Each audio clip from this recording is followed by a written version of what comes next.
What are the advantages of the collective point of view? We can create a really cool atmosphere. And I think this is partly because it's not a brand new point of view, of course. I mean, it's been around forever, but I think it's in the zeitgeist. I think it's gaining traction in a way it hasn't before. So part of the atmosphere that we can create with a collective point of view is just doing a point of view people don't come across very often. But there's also something kind of eerie and magical and mystical about hearing a story from a collective we rather than from one person, regardless of how that one person is presented. So I think you do get an atmosphere that I haven't seen replicated in other points of view. And as I said, mystery. When we have a collective point of view, because it's not I've never been walking down the street and met six people who all talk to me with the same voice. That's never happened to me, right? This is a way of communication that we don't experience. So we have exactly the opposite that we have with first person. First person feels familiar because we're trapped inside our brains all the time. Collective point of view is as far away from that as we can get, right? Which is exciting, which is mysterious, which is different. And we also have that mythic tone. I think there's an association with the sort of choral voice that we had in Greek tragedies. And I think maybe a little bit in Shakespeare, sometimes, every once in a while, we might think of uh, the monks chanting. That kind of it does feel mythic. It does feel epic in a way that other points of view don't. So some advantages, disadvantages. We have limited individual depth. Um, so I wrote a story from the collective point of view, and I'm going to paste it in. Whoops, sorry about that.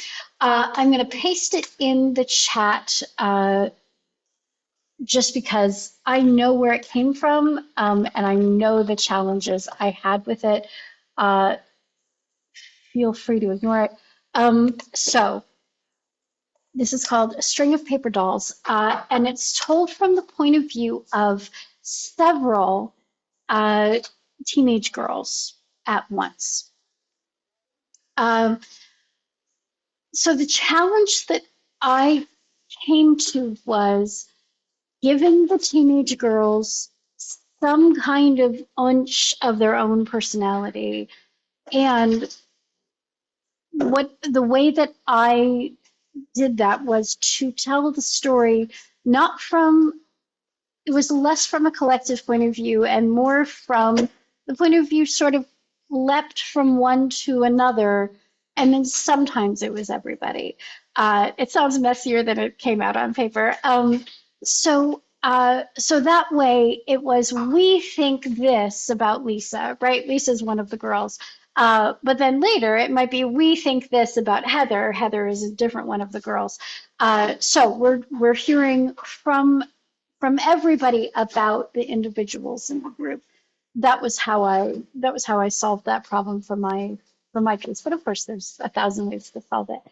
Awkward exposition. While it's hard to say, my friend's face got turned the color of paper because we don't really think that way. It's really hard to say um, the collective.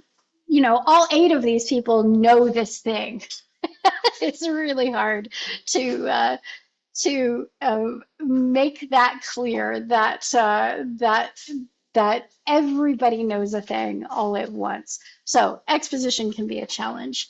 And again, their collective point of view can be alienating to the reader. Not everybody loves it the way I do, and I think part of it can be that mythic, epic, mysterious atmosphere.